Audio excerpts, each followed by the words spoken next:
The test of free will.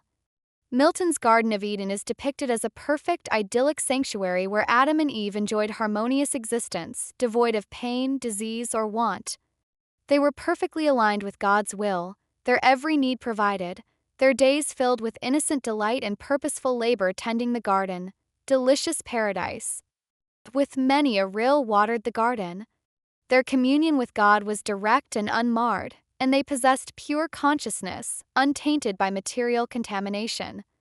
Yet within this perfection there lay a singular, crucial test, God's command regarding the tree of knowledge of good and evil. They were free to eat from any other tree in the garden, but this one tree was strictly forbidden.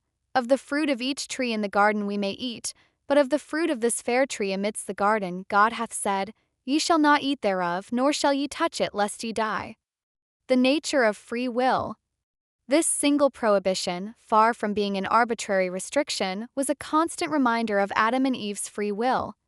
As the Gita explains, all living entities, though eternal fragmental parts of the Supreme, are endowed with minute independence. This independence is a divine gift, allowing for individual agency and the capacity for love which cannot exist under compulsion, like choosing a partner freely in a relationship. However, this minute independence also carries the weighty responsibility of choice.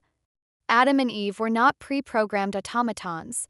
They possess the inherent spiritual capacity to choose between obedience and transgression, between loving submission to God's will and the desire for independent knowledge and enjoyment.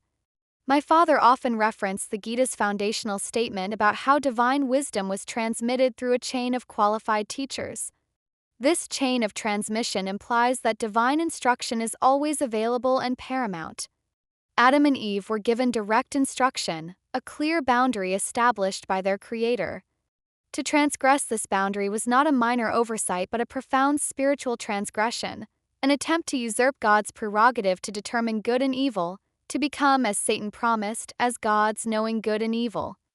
This reflects the living entity's deep-seated albeit diluted desire to lord it over material nature, a propensity that leads to entanglement, seen in modern pursuits of control through technology or status.